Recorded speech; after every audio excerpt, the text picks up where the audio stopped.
Avropa Mərkəz Bankı faizləri dəyişmək saxladı. Amma Avropa iqtisadiyyatı hələ də dərin risklərlə üz-üzədir. Keçmiş faiz endirimlərinə baxmayaraq əmək bazarının dayanıqlığı kifayət qədər güclü deyil.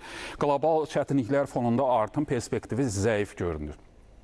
Avropa Mərkəz Bankının faizləri 2% səviyyəsində sabit saxlaması fonunda Avropa iqtisadiyyatının dayanıqlığı necə təsirlənəcəyi və riskləri azaltmaq üçün hansı əlavə tədbirlər görülə bilər? Elə sualımızı iqtisadçı Murad Cəlalov Almaniyadan cavablandıracaq. Murad müəllim, buyurun eşidirik. Sizi Avropa Mərkəz Bankının qərarının Avropa iqtisadiyyatına Almaniya təsiri necə olacaq? Eşidək sizi.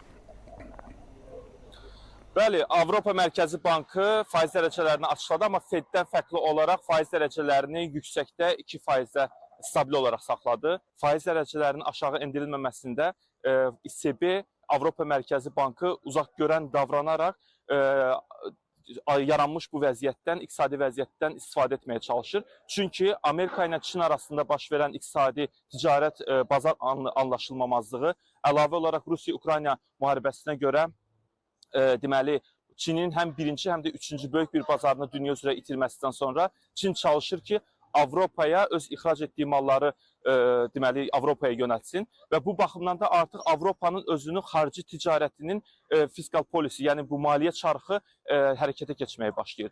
Bunun üçün də mən burada orada əsas nüansı vurğulamaq istəyərdim ki, deməli, iqtisadiyyatda əsas terminologiya olan inflyasiyaya görə hold və yaxud da downhold, yəni inflyasiyaya görə faiz dərəcəsini yuxarıda tutaraq və yaxud da ki, aşağıda tutaraq ona qarşı güc tətbiq etməkdir. Avropa bunu faiz dərəcəsini yuxarıda tutaraq inflyasiyaya qarşı güc tətbiq etməyə çalışır. Çünki faiz dərəcələri aşağı enərsə, investisiyalar artar, deməli, istehsalat artar və bu baxımdan artıq tələb təklifi üstələyər. Bu inflyasiyaya daha da təkan vermiş olar. Bu baxımdan faiz dərəcələri yüksəkdə stabil olaraq saxlanıldı. Minnətdarıq sizə. Artıq ticarət həftəsi deyil, ticarət ayı da yekunlaşır. Noyabr ayı eyni zamanda gələn həftə ölkə, dünya iqtisadiyyatı və beynəlxalq bazarlara birbaşa təsir edəcək geosiyasi, geoiqtisadi hadisələr baş verəcək. Fundamental məlumatlar dərc olunacaq. Gələn ay böyük 20'lərin samiti, COP30 və mərkəz bankların qərarları iqtisadiyyatlara, bazarlara yön verəcək. Geosiyasi gərginliklər və qlobal ticarət əlaqələri də investor davranışlarını formalaşdıracaq. Bütün bu amillər birjalarda valyuta və xammal bazarlarında aktivləri artıracaq. Bütün bunlarla bağlı isə biz gələn həftə növbəti buraxılışlarımızda sizə məlumatlar verməyə çalışacağıq. Biz ayrılan vaxt burada yekunlaşdı. Sağ olun, sağ olun.